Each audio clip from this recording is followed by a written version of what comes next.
Dear students, मैं doctor Neelmani Gupta, associate professor, government Dungar college, Bikaner, Rajasthan.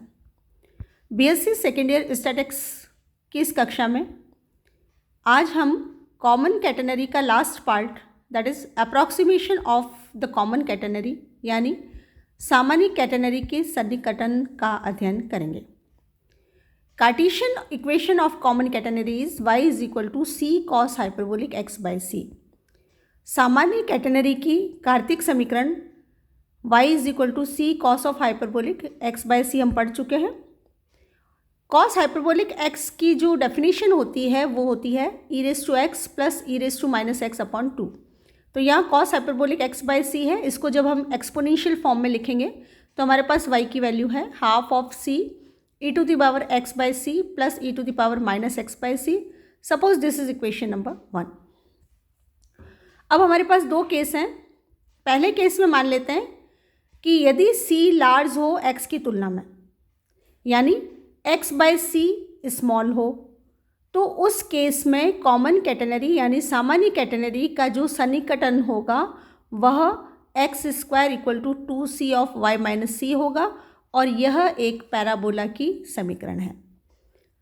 अर्थात when c is large compared to x, that means x by c is small, and in this case approximation of common catenary is x square equal to 2c into y minus c, and this represents a parabola. Suppose this is equation number 2. Second case is when x is large, then e to the power minus x by c is small. मतलब जब x का मान बड़ा होगा तो उस स्थिति में e की पावर माइनस एक्स बाई सी का मान छोटा होगा। इसका तात्पर्य ये हुआ कि when x tends to infinitive e to the power minus x by c tends to 0। और इस केस में समीकरण नंबर 1 की वैल्यू जो हो जाएगी वो होगी y is equal to half of c into e to the power x by सी, और यह एक एक्सपोनेंशियल कर्व को रिप्रेजेंट करता है।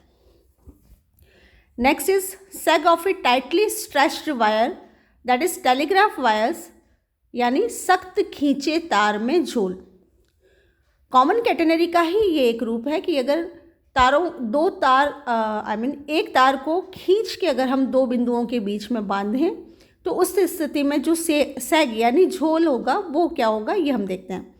तो मान लेते हैं कि L लंबाई का एक तार है और उसको दो बिंदुओं जो कि समान क्षैतिज स्थिति में है उन बिंदुओं पर बांधें, टाइटली स्ट्रेच्ड मतलब खींच के बांधें, और अगर उनका भार W हो, यानी capital W is equal to L into W. L हमने तार की लंबाई मानी है, W उसका वेट माना है, और जो स्मॉल w है that is weight per unit length of wire, मतलब प्रति इकाई लंबाई भार हो। तो इस स्थिति में W का मान होगा, स्मॉल w का मान होगा कैपिटल W बाय L, और इसको हम समीकरण नंबर 1 मान लेते हैं। अब यहाँ पर C बड़ा होगा, और C बड़ा होगा तो जैसा कि हमने ऊपर पढ़ा है कि इस स्थिति में सामान्य कैटेनरी का जो सन्निकटन होगा वो होगा x square is equal to 2c into y minus c. इसको हम इस तरह लिख सकते हैं y is equal to c plus x square by 2c, और जो सेग होता है वो y माइनस सी के बराबर होता है, इसलिए sag is equal to y minus c is equal to x square by 2c। अब जो हॉरिजेंटल टेंशन होता है T0 उसकी वैल्यू WC होती है, और इससे C की वैल्यू निकाल कर अगर हम यहाँ रखें तो सेग का मान आएगा x square by 2 into W by T0। इसको हम समीकरण नंबर 2 मान लेते हैं। एक और सूत्र S is equal to c sine hyperbolic x by c से हमारे पास है S is equal to c into x by C plus 1 by factorial 3 x by c whole cube and so on. यहाँ हमने साइन हाइपरबोलिक x बाई सी को expand किया है, और s is equal to x plus x cube by 6c square approximately. This can be write down as s minus x is equal to x cube by 6c square, और 2s minus 2x is equal to x cube upon 3c square. मान लेते हैं ये है समीकरण number 3।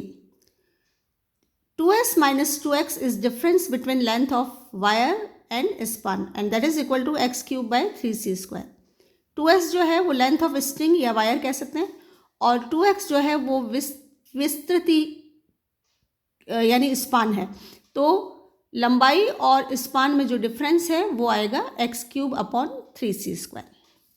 अब कुछ examples लेते हैं। फर्स्ट एग्जाम्पल है, a uniform chain is hung up from 2 points at the same level and distance 2a apart. If z is the sag at the middle, show that z is equal to c into cos hyperbolic a by c minus 1. If z be small compared with a, show that 2cz is equal to a square nearly.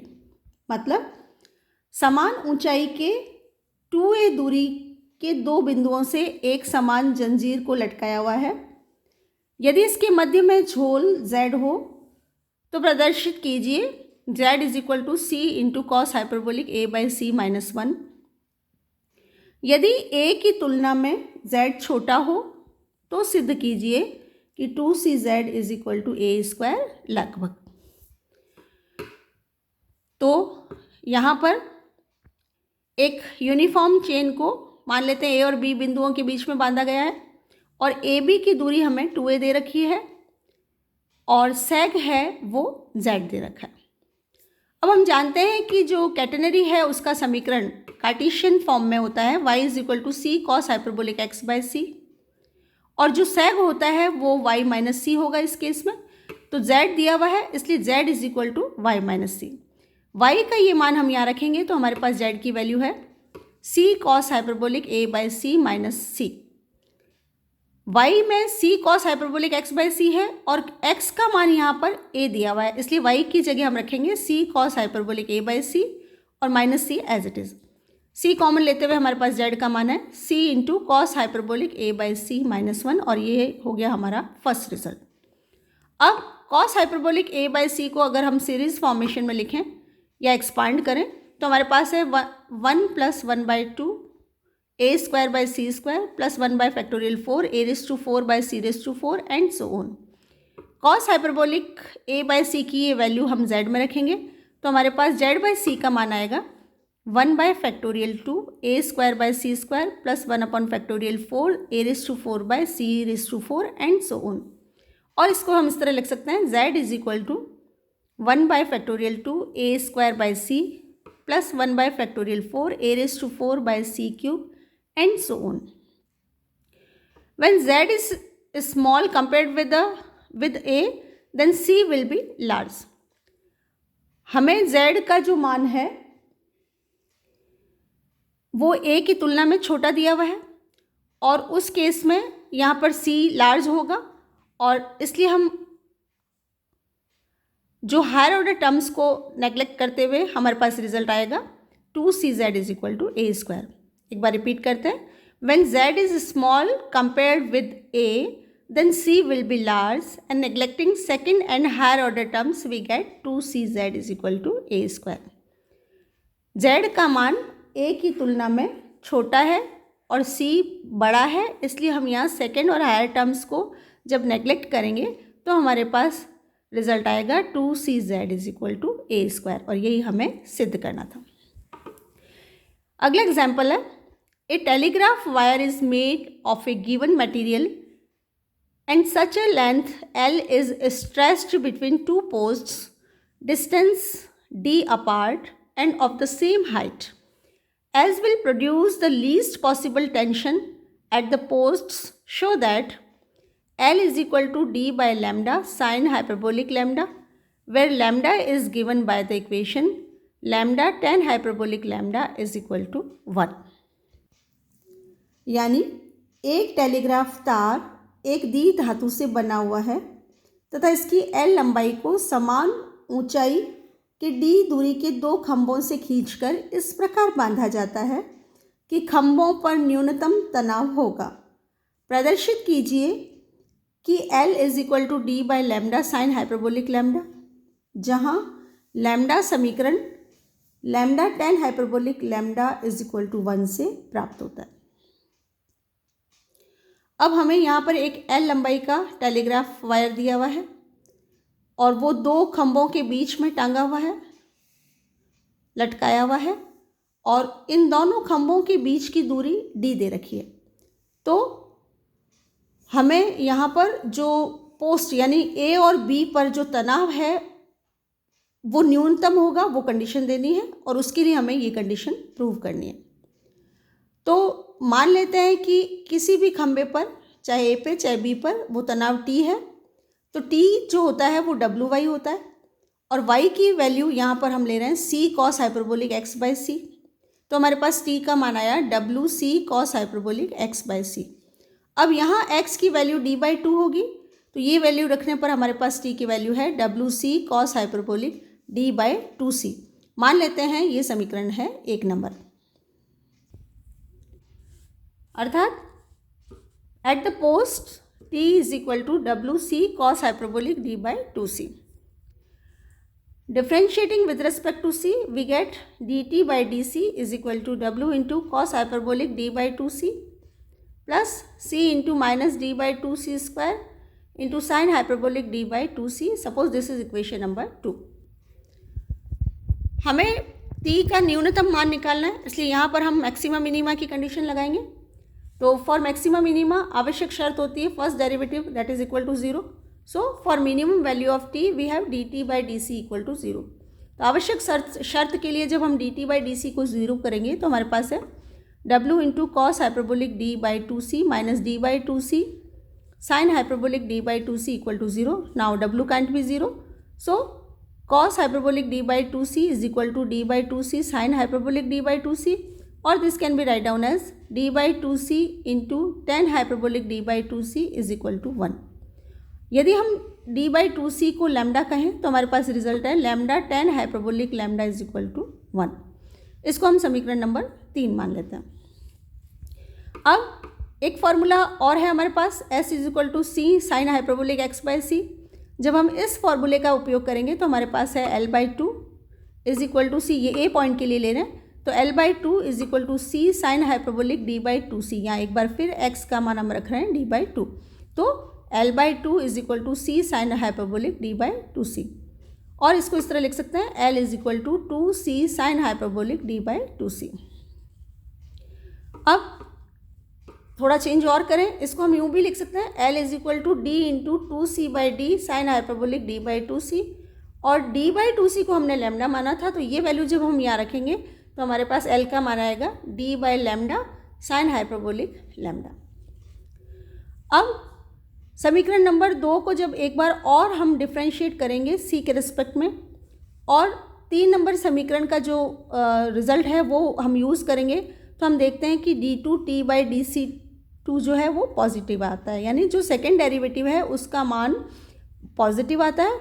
और ये हम जानते हैं कि maxima minima की जो पर्याप्त प्रतिबंध है उसके अनुसार सेकेंड डेरिवेटिव अगर पॉजिटिव हो तो मान न्यूनतम होता है। तो उस कंडीशन से हमारे पास हमें ये सिद्ध हुआ कि t जो है वो मिनिमम है। अब कुछ प्रश्न लेते हैं। पहला प्रश्न है, a telegraph wire of length L hangs between 2 posts on the same level at a distance a apart, the small sag at the center being B, show that L minus A is equal to 8B square upon 3A approximately। हमें एक L लंबाई का wire दिया हुआ है जो 2 खंभों पर बंधा हुआ है, दोनों खंभे सेम लेवल पे हैं और A दूरी पर हैं।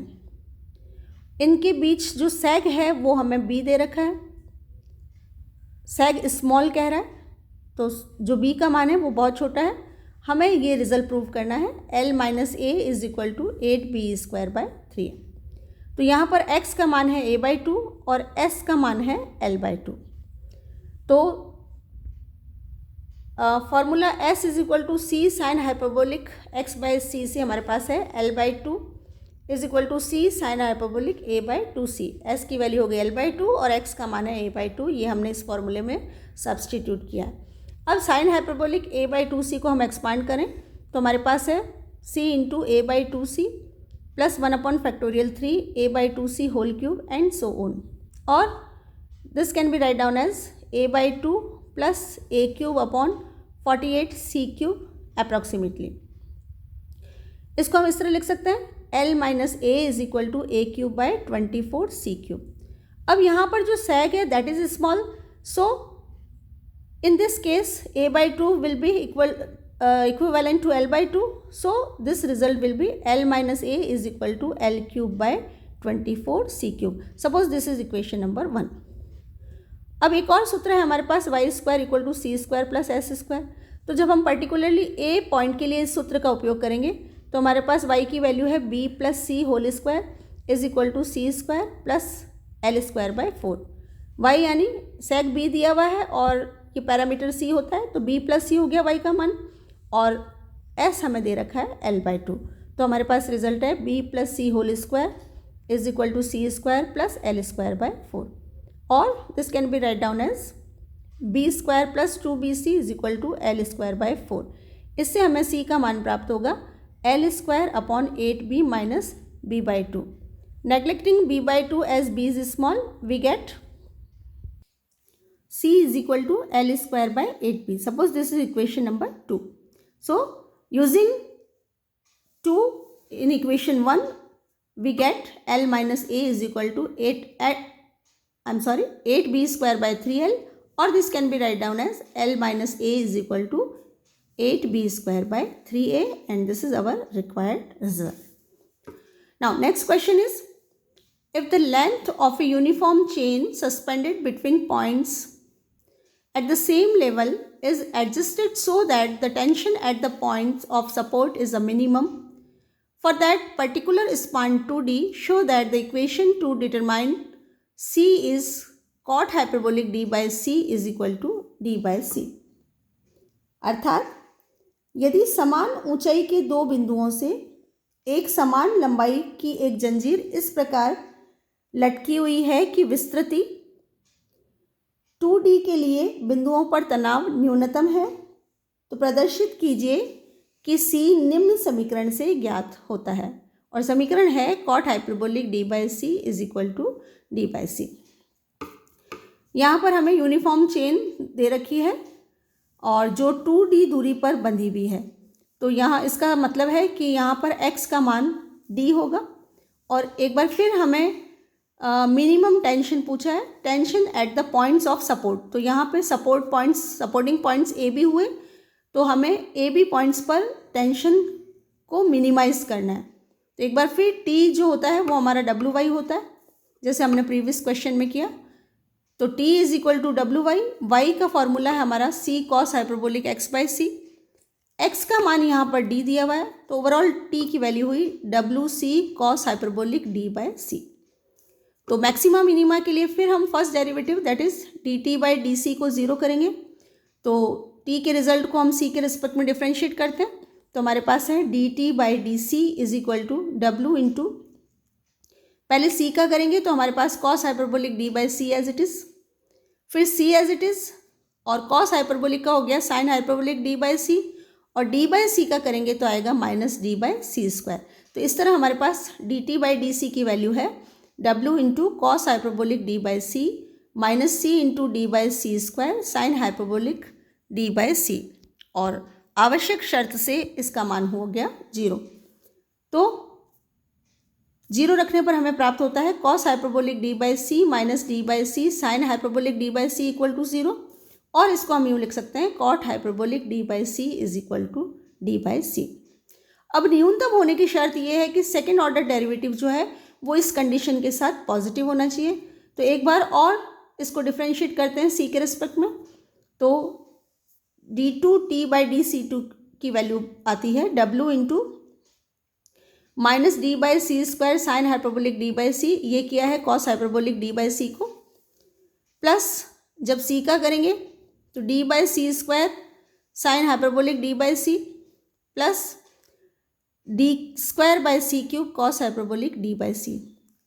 फर्स्ट टर्म कॉस हाइपरबोलिक की है, और सेकेंड टर्म में यहाँ हमने डी बाई सी का किया तो आया minus D by C square, ये माइनस माइनस प्लस हो गया sine hyperbolic D by C as it is, और फिर d by C as it is, और साइन हाइपरबोलिक का जब हम करेंगे तो cos hyperbolic D by c आएगा, और डी बाई सी का एक बार फिर करेंगे तो डी बाई सी स्क्वायर आएगा. तो कुल मिला के ये टर्म हो जाएगी माइनस माइनस प्लस, और d square by C cube cos hyperbolic D by c. तो फर्स्ट और सेकेंड टर्म कैंसिल हो जाएगी, और हमारे पास बचेगा d2t/dc2 is equal to w into d²/c³ cos hyperbolic d/c। और ये टर्म पॉजिटिव है, इसका मतलब ये हुआ कि जो t है वो मिनिमम होगा और t will be minimum for cot hyperbolic d/c is equal to d/c। और यही हमें सिद्ध करना था। तो इसके साथ ही हमारा कॉमन कैटेनरी चैप्टर समाप्त हुआ। Thank you.